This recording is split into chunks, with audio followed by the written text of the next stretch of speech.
अस्सलाम वालेकुम। तो आज जो मैं एक बुक रीड करने वाला हूँ, उस बुक का नाम है think and grow rich. Urdu में इसका तर्जुमा है सोचिए और अमीर हो जाइए। और ये मेरे पास जो बुक है ये उर्दू में है, ठीक है।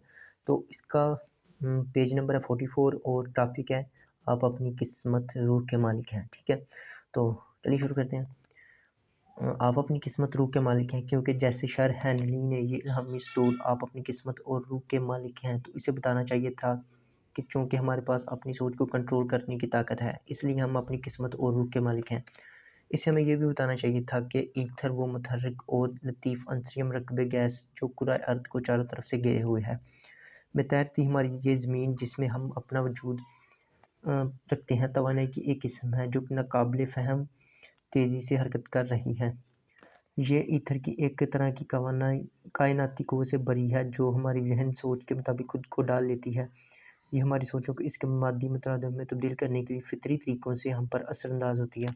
अगर शायर ने इस अज़ीम हकीकत को बयान किया होता तो हम ये जान जाते कि हम क्यों अपनी किस्मत और रूह के मालिक हैं। इसे ज़ोर देकर इस बात से भी आगाह करना चाहिए था कि ये क़ुव्वत तक़रीबी सोचों और तमीरी सोचों के दरमियान इम्तियाज़ करने की कोशिश नहीं करती है।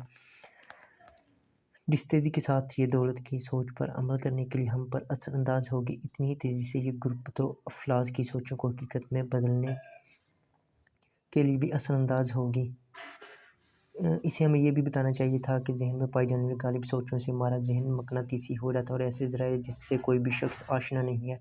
ये मक़नातीस इन क़ुव्वतों, अफ़राद और ज़िंदगी के हालात को हमारी जानब खींच लेते हैं जो हमारी गालिब सोचों से मुताबिकत रखते हैं। शायर को हमें इससे भी आगाह करना चाहिए था कि दौलत से अंके अंबार लगा लेने से क़ब्ल हमें दौलत की शदीद आरज़ू से अपने ज़हनों को मक़नातीसी बनाना होगा, और ये कि हमें लाज़मी तौर पर पैसे के बारे में शऊर होना चाहिए, यहाँ तक कि पैसे की ख्वाहिश हमें इसे हासिल करने की ठोस मनसूबा बंदी करने पर माइल न कर दे। चूँकि हेनरी फ़लसफ़ी नहीं शायर था, इसने अज़ीम सच्चाई को शायराना अंदाज़ में पेश करने पर इत्तेफ़ाक़ किया और अपनी सतूर का फ़लसफ़ा समझने का काम अपने बाद में आने वालों पर छोड़ दिया।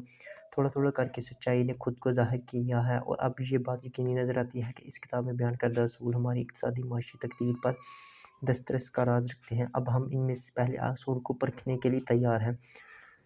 ज़हनी कुशादगी का जज़्बा कायम रखें और इनका मुताला करते हुए इस बात को भी मद्देनज़र रखें कि असूल किसी एक शख़्स की ईजाद नहीं होते। उन्हें 500 से ज़ायद ऐसे अफ़राद से इकट्ठा किया गया है जिन्होंने वाक़ईतन दौलत के सिर अंबार लगाए हैं। इन अफ़राद ने अफ़लास मामूली तालीम के साथ और असर रसूख़ के बगैर शुरुआत की। ये असूल इनके काम आए हैं। आप अपने देरपा फ़ायदे के लिए इनको काम में ला सकते हैं। ऐसा करना आपके लिए मुश्किल नहीं बल्कि आसान होगा। अगला बाब पढ़ने से कबल मैं ये कहना चाहता हूँ कि इस बाब में असली मालूमात हैं जो बआसानी आपकी माली तक़दीर बदल सकती हैं, क्योंकि ये बाब में ज़िक्र करदा वाफ़र की तक़दीर बदल चुकी है। मैं ये भी बताना चाहता हूँ कि इन दो अफ़राद से मेरा रिश्ता ऐसा है कि मैं ख्वाहिश रखने के बावजूद हक़ाइक़ को तोड़ मरोड़ नहीं सकता। इनमें से एक 25 साल पुराना मेरा दोस्त है और दूसरा मेरा अपना बेटा है। दोनों अफ़राद अपनी गैर-मामूली कामयाबी को बड़ी फ़राख़दिली से अगले बाब में बयान किए गए असूल से मंसूब करते हैं। इस असूल की हमागीर क़ुव्वत की अहमियत जताने के लिए इन दोनों के हवाले का जवाज़ फ़राहम होता है। तक़रीबन 15 साल क़बल साल वेस्ट वर्जीनिया के सालम कॉलेज में मैंने तक़सीम असनाद के जलसे से खिताब किया था। अपनी किताब में इस असूल की हमागीर क़ुव्वत की अहमियत जताने के लिए इन दोनों के हवाले का जवाज़ फ़राहम होता है। तक़रीबन 15 साल कहाँ गया? सालम वेस्ट वर्जीनिया के सालम कॉलेज में मैंने तक़सीम असनाद के जलसे से खिताब किया था। अपनी किताब में मैंने अगले बाब में बयान किए गए असूल की अहमियत इतनी शिद्दत से बयान की कि डिग्री लेने वाली क्लास के एक तालिब इल्म ने इस असूल को अपनाया और इसे अपने फ़लसफ़े का हिस्सा बना लिया। ये नौजवान अब कांग्रेस कारकुन और मौजूदा हुकूमत का एक बारसोग फ़र्द है। किताब शायद के लिए नशर के पास जाने से कुछ मदद कबल इस रुकन कांग्रेस ने मुझे ख़त लिखा और उस असूल जिसका खाका अगले बाब में दिया गया है के बारे में अपनी राय का इतना वाज़ेह इज़हार किया कि मैंने इस ख़त को इस बाब के इफ्तिताहिया के तौर पर शामिल कर लिया। इस ख़त से आपको अंदाज़ा हो जाएगा कि आपको किस नौع का इनाम मिल सकता है। ख़त ये है: प्यारे नेपोलियन, रुकन कांग्रेस की हैसियत से इंसानी खिदमत सरअंजाम देने ने मुझे मर्द व ख़वातीन की मिसाल की बसीरत अता की है। मैं ये ख़त एक तजवीज़ पेश करने के लिए तहरीर कर रहा हूँ जो हज़ारों काबिल एहतराम अफ़राद के लिए मुफीद साबित हो सकती है। معذرت کے ساتھ یہ کہوں گا کہ تجویز پر عمل کا مطلب آپ پر کئی سالوں کی مشقت اور ذمہ داری ہوگا۔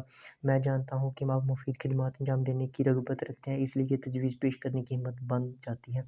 1922 میں آپ نے سالم کالج میں تقسیم اسنادی کی تقریب سے خطاب کیا تھا، جس میں مجھے بھی ڈگری دی جانی تھی۔ اپنی کتاب میں آپ نے میرے ذہن میں ایک ایسا نظریہ ڈالا جو مجھے اپنی ریاست کے عوام کی خدمت کرنے کے مواقع دینے کا ذمہ دار ہے، اور مستقبل میں میں جو بھی کامیابی حاصل کروں گا وہ بھی اس کی وجہ سے ہوں گی۔ تجویز یہ ہے کہ آپ سالم کالج میں کیے گئے اپنی کتاب کا خلاصہ کتاب میں ضرور شامل کریں۔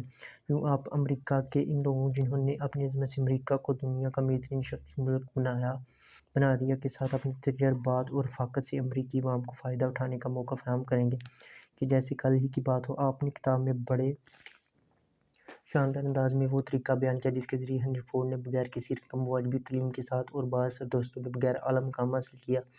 آپ کی تقریر کے اختتام سے قبل ہی میں نے فیصلہ کر لیا تھا کہ مجھے کتنی ہی مشکلات پر قابو پانا پڑے، میں اپنے لیے خود مقام بناؤں گا۔ ہزاروں نوجوان اس سال اور آئندہ چند سالوں میں اسکول کی تعلیم مکمل کر لیں گے۔ ان میں سے ہر ایک عملی حوصلہ افزائی کا ویسا ہی پیغام چاہتا ہوگا جس طرح کا پیغام آپ سے مجھے ملا تھا۔